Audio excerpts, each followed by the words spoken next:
नमस्कार दोस्तों। जब भी अपन कोई स्टॉक खरीदते हैं तो अपन स्टॉक क्यों खरीदते हैं? क्योंकि भाई स्टॉक तो हम प्रॉफिट के लिए खरीदते हैं। तो प्रॉफिट के लिए खरीदते हैं तो जब भी हम कोई स्टॉक खरीदते हैं तो उसका हमें एनालाइज करना बहुत ज़रूरी होता है। तो ऐसे ही यहाँ पर हम उस कंपनी के प्रॉफिटेबिलिटी का एनालाइज करेंगे, जिसमें बहुत सारे रेशो होते हैं, जिससे हमें एक स्टॉक खरीदने में अच्छा प्रॉफिट मिले। तो यहाँ पर आइए हम उसके रेशो को देखते। तो यहाँ पर आप देख सकते हो सारे के सारे रेशो है। यहाँ पर हम पहले रेशो की बात कर लेते हैं, ROE। देखिए, आरओई का फुल फॉर्म होता है रिटर्न ऑन इक्विटी।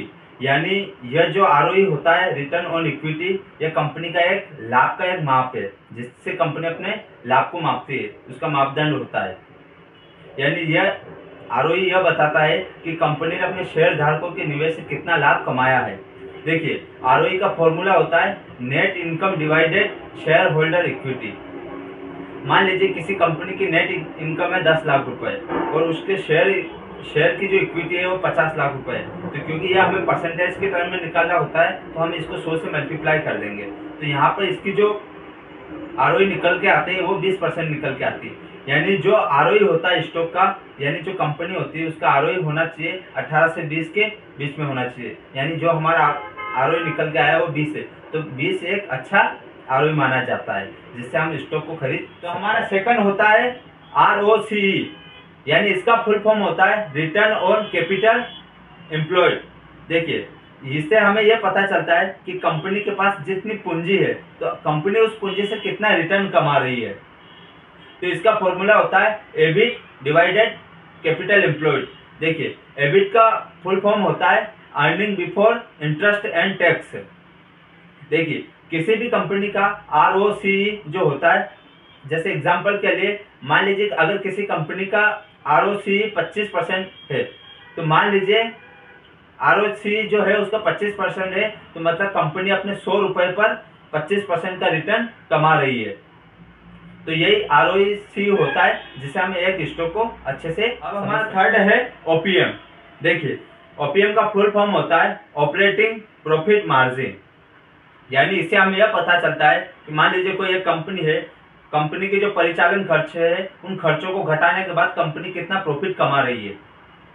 तो इसका फार्मूला होता है operating income divided revenue multiply 100। तो यानी मान लीजिए किसी कंपनी का जो ऑपरेटिंग इनकम है वो 1 लाख रुपए है और कंपनी की जो रेवेन्यू है वो 10 लाख रुपए है, तो उनको मल्टीप्लाई करने के बाद जो हमारा आंसर आता है वो 10% आता है। तो कंपनी का जो ओपीएम होता है वो 10% तक रहना चाहिए, जो कि हमारी नज़र में एक बेहतरीन ओपीएम होता है।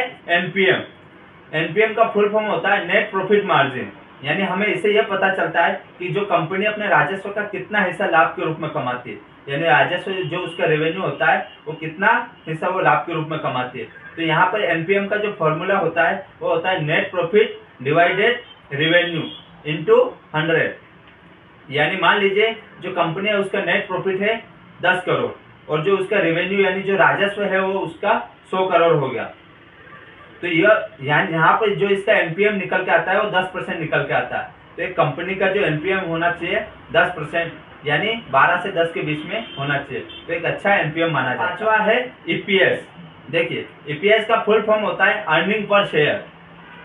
देखिए, ईपीएस एक वित्तीय आंकड़ा है जो कंपनी के एक शुद्ध आय से बकाया जो शेयर होता है उनसे विभाजित करके निकाला जाता है। तो ईपीएस का जो फॉर्मूला होता है वो होता है net profit divided total share number of share, यानी टोटल नंबर ऑफ शेयर होता है इंटू 100। देखिए, मान लीजिए अगर किसी कंपनी की शुद्ध आय 10 करोड़ है और उसके शेयर 1 करोड़ है, तो यहाँ पर जो ईपीएस होता है प्रति शेयर 10 रुपए का होगा।